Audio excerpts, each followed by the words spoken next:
Hey Ken, this is Greg. It's Thursday. The week's almost over for me. Thursday, April the 7th, year 2022. And I'm back in front of my whiteboard instead of my mural over to my right, which you can't see. Today we're talking about, let me move my desk closer to me here. Today we're talking about the book Holes again, chapters 33 through 36. And again, there's only 50 chapters in the book, so we're really, running down to the end of this. Really not a whole lot to comment on. The reading is pretty simple this today, and it pretty much speaks for itself. Chapter 33, we have Stanley pressing on out in the lake bed, out in the desert, and he's looking for, of course, for Zero, for Hector Zeroni, and he decides that he's come to a decision. How far can he himself go before he has to turn around and go back to camp? And he said, he makes the decision. He said, well, I'll have to go halfway, whatever that is. And he's in a pinch here. He has no water. It's going to be tough for him to go back halfway unless he turns around real soon. So but he doesn't want to give up on his friend. Now, the main point I would like to make about these 4 chapters here is about friendship and about what Zero does for Stanley and what Stanley is willing to do for Zero. And you can see that they have developed a friendship. And the extent that people will go to, the things that people will do in order to help meet the needs of a friend. And this is why Stanley took off, stole the truck, even though he wrecked it, ran into a hole, going out looking for Hector, his friend Zero, Hector.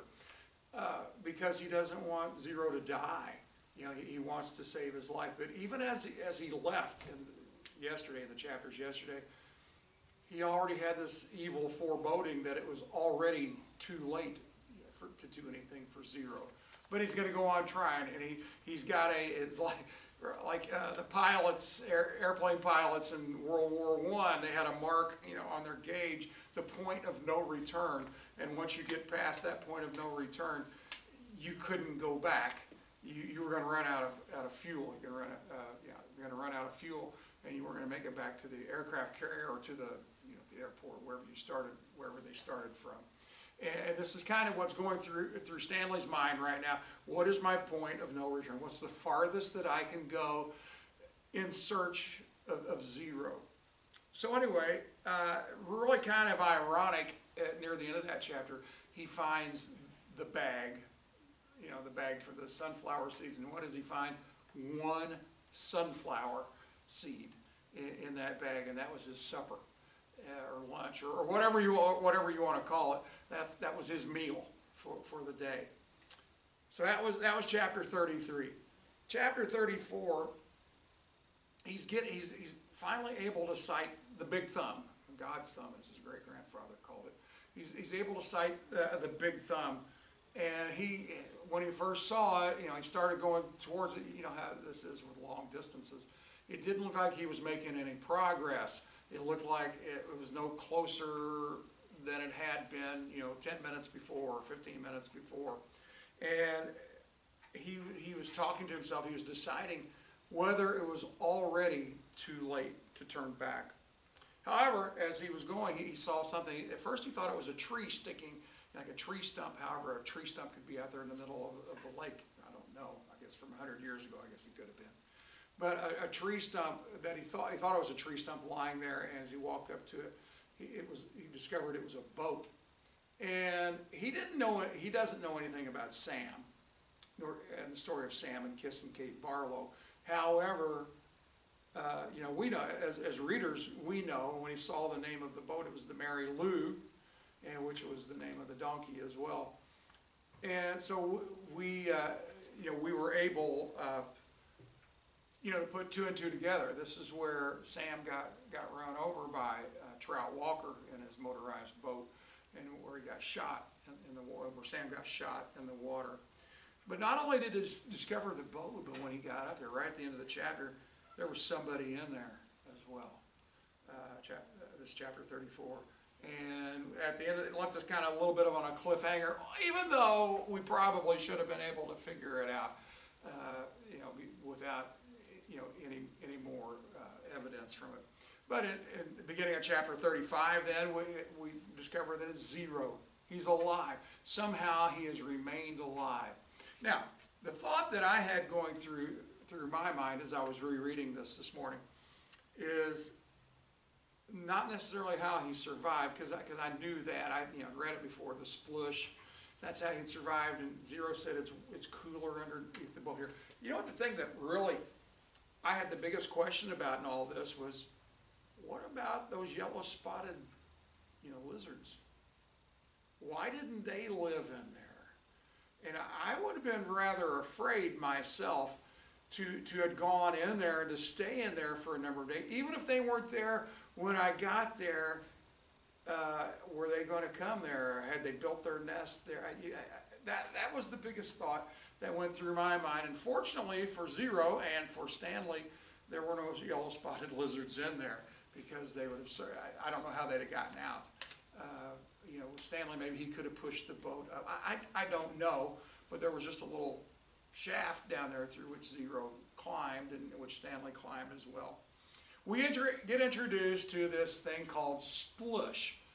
Now, and of course, this was nothing more than Catherine Barlow's spiced peaches, jars of spiced peaches that she had given to Sam, or she had taken herself, who knows, the last time she was on the boat. And they had been there for about 100 years. I don't know about you, but I would be very hesitant about eating something that was canned and had been there 100 years. Now, I have my mother-in-law, for years and years and years, she canned, I couldn't even guess how many jars of green beans. And every time when my wife and I were dating, no matter what, if I came over there to eat lunch with them or eat supper, no matter what we had on the menu that day, we always had green beans. Always. And she always had enough. She always had too much. My wife's father, planted a garden every year, and I guess he specialized in green beans. I don't know, because he got more than they could eat in a year. They got more than they could eat in a decade, probably. When my father-in-law died in the year 2000, they tried to clean out his junk room downstairs, and they cleaned out my mother-in-law, tried to clean out my mother's. But we have run across canned green, jars of green beans, we call them ball jars here. Most people call them mason jars. The reason why we call them ball jars is because in Indiana there's this university called Ball State. The Ball brothers started it, and they're the one who started the ball canning jars as well. So we call them ball jars here, and it has the name Ball written on the side. But anyway, we have found over the years jars of green beans that my mother-in-law had canned that were 30 years old, 25 to 30 years old. Now, I'm not eating any of those. All right, I don't. Yeah, they may be something like they got out of the pyramids of Egypt. Maybe they could last for a couple millennia. I don't know, but I'm not eating them. And I say that, but I've never been in a desperate position like Zero had been, where he's starving to death and dehydrating. Maybe if I was in Zero's position or a position like that, maybe I would do something that I wouldn't normally do. Every year, for my 8th grade class, we read the story of the Diary of Anne Frank, and I have them. I think I've told you this before. I have them do a special project on concentration camps. They choose a Nazi concentration camp, and then they have to make a presentation to the class. And it really affects my students, because most of them, even though they're in the 8th grade, I know this is different than me and you, even though they're in 8th grade, most of them don't know this information, and they don't know about the Holocaust. Most of them have heard the term Holocaust, but they're not able to quantify it, how bad it was. And part of their presentation, they have to do a slide presentation. That they have to have pictures. And I almost every year I have kids that cry, when they come across these pictures and they realize how bad they are. One of the things I always tell them is a story that I learned a long time ago, and I've read it multiple times. That when you were a prisoner in a concentration camp, they gave you a bowl, and you took that bowl to breakfast, and you took that bowl to lunch, you took that bowl to supper as well. But you also used that bowl when you had to go to the bathroom, at nighttime or whatever. And just, I can't imagine how filthy, bacteria-laden that would be. Of course, the Nazis didn't care. You're going to die anyway, as far as, if they fulfilled their hopes, either wear out or, execute you or whatever. But that's kind of what it reminds me of with Zero getting into these jars of splush, of spiced peach. You can't even tell they're peaches anymore. And I'm sure they were very sweet, But how just desperate a person needs to be to break into things like that. How many ever jars he started at, I don't remember, 16, 8, I don't remember what it was. As I read through this again today, I was, of course I love literature, and I love how plots of stories unfold and everything. And sometimes it's true to life things that go through my mind as well. But I was thinking how things worked out kind of miraculously, that somebody, the backstory to this, these jars had been deposited there 100 years ago, and they remained intact for 100 years just for this occasion, so that Zero Hector Zeroni could survive. And it's sometimes amazing how things work out for us. I got some new lights in my room. I'm looking at them. Got a gap somewhere. Anyway, how things, I'm sure you can think of things in your life. I can think of plenty of things in my lifetime over the years. And I look back and I think, oh yeah, somebody left this for me, or somebody planted the seed, speaking in biblical terms. And I always think of the story of Joseph, being sold as a slave down to Egypt. And, his kind, I know I've already mentioned this probably in the last story, how he told his brothers when they came and they were deathly afraid that he was going to take out, vengeance on them. He said, nah, don't you worry about it. Don't you think that it was you who sent me here? He said, but it was God who sent me beforehand to save the lives of many people, save the lives of his entire family. And even though this is certainly not the Bible or anything like that, but I can think of numerous instances in my life where something just worked out. It was because of something that somebody else did. Maybe it was my grandparent or a great-grandparent. They left some things, and they had no idea that who Greg Burton was ever going to be. But I got a hold of it, and it meant a need for me. Sometimes there's purposeful things as well. My wife and I were very purposeful raising our children, and by the goodness and gracious of God, we were very successful at it. All glory to God, because he's the one that gave us the wisdom to what to do. But that was what we determined. We wanted to put some things in order so that when our children need them, and I'm not talking about money here, I'm talking about attitudes and respect and making plans and things like that, and how it just all worked out. Sometimes in spite of ourselves, and in spite of our lack of resources, and in spite of our own wisdom in matters. I've been blessed twice. My younger daughter has 3 children now, but the first two, the youngest one's only 2 months old now, but the first 2 children, it came a time when they wanted to have like an informal baby dedication. And it's not like the Catholic Church dedication, nothing like that. They just invited, they wanted to publicly present their children, one at a time, up in front of the church and have them prayed over, just have them blessed. But they invited me and my wife, and they invited me for the specific reason of praying, the blessing and praying, and for my children, my grandchildren. And both times I prayed, I hadn't planned on doing this. I certainly hadn't planned on doing it the first time. I was in the middle of praying, and I was just entreating the Lord. I said, Lord, fill up my daughter and her husband's life with grace, where when they come up short or when they don't know what to do, you fill it up with your grace. And you just make things whole. You just make things right. Because, we're all human beings. We're all, as parents, I'm sure everybody can look back and say, man, I wish I'd have done that different. Wish I'd been smarter. Wish I'd been wiser. Wish I wouldn't have said that, to our kids.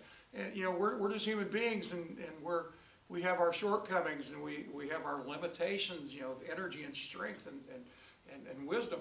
And I'll never forget those 2 times I prayed. I prayed almost exactly the same thing. Lord, just fill up with your grace what lacks in my children, the mother and the father of these children. And that to me is purposeful, kind of purposeful. Zero had the splush waiting for him for 100 years. And, I like to think that, by our intentional, the way we raise our kids, and by, praying for them daily, praying for our whole family by name, daily, that we're being intentional and in supplying things that maybe we physically can't supply, but maybe, going and asking the Lord to do it. All right, Zero started suffering from his drinking the splush, which, again, that'd be my first thought. I take a drink of this and it's going to kill me. I caught something in reading it this morning that I hadn't caught the previous times.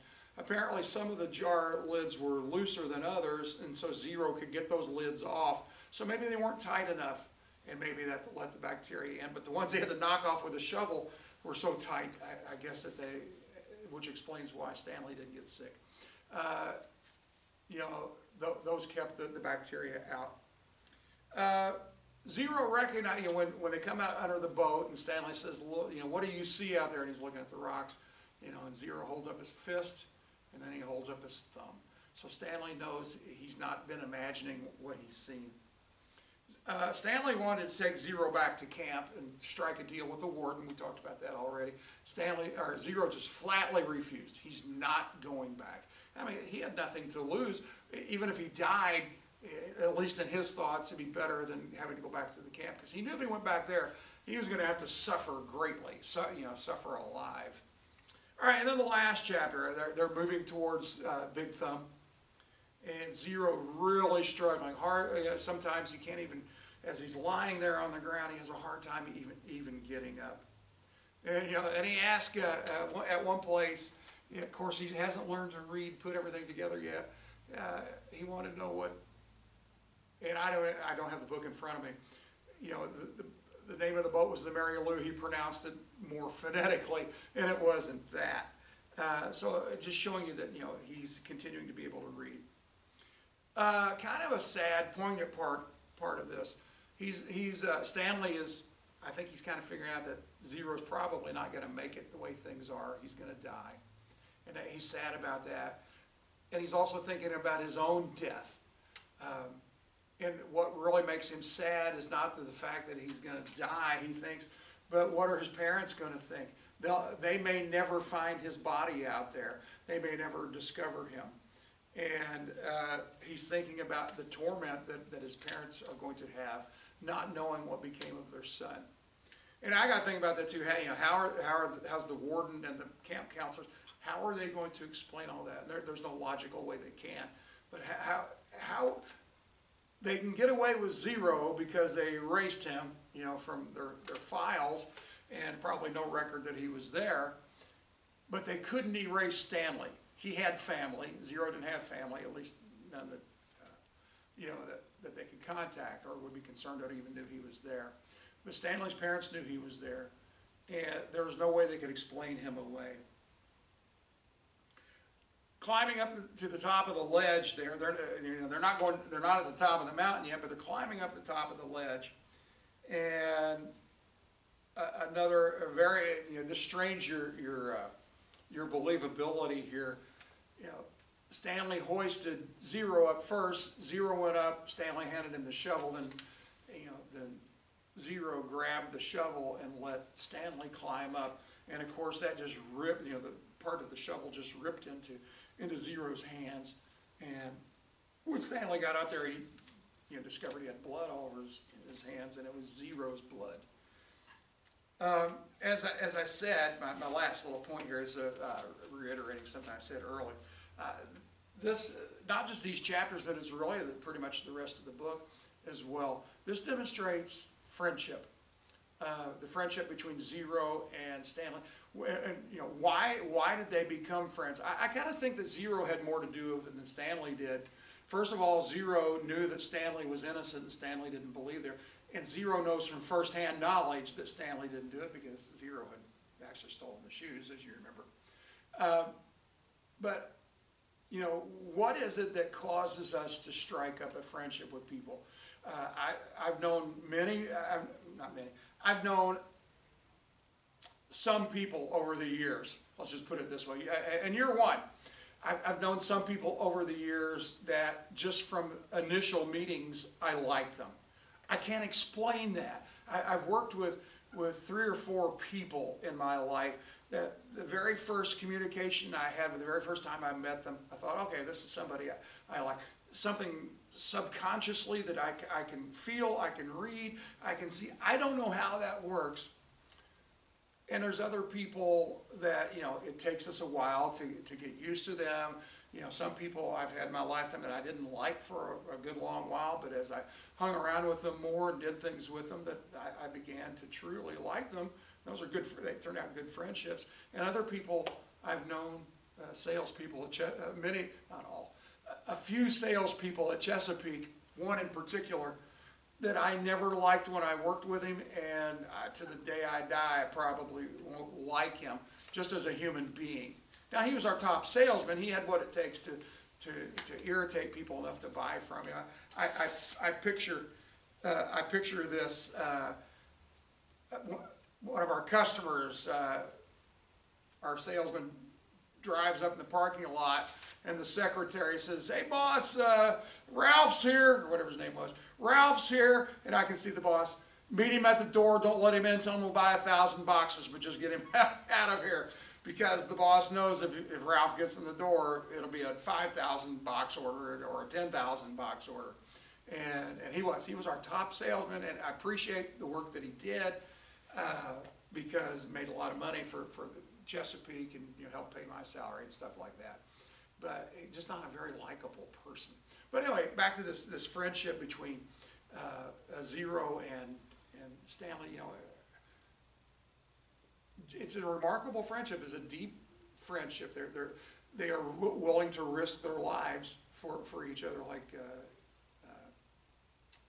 David and Jonathan, in the Bible. And for whatever reason, I don't know if Stanley would have done all this for Zero, or I'm sorry, for X-Ray or for Armpit or any other people. He just developed the friendship. And again, the rest of this book is, in part anyway, about friendship that developed between Stanley and Zero, Hector. And it was a symbiotic relationship. They actually rescued each other. They helped each other. They fed each other what the other person needed and couldn't provide for themselves at times. So anyway, that's it for today. I'll be back probably tomorrow, assuming I'll be back tomorrow. I'm almost sure I will get an extra break tomorrow. So I'll probably be back with 37 through 40 tomorrow, and then we just have 10 chapters left. Have a good day, Ken. Talk to you later.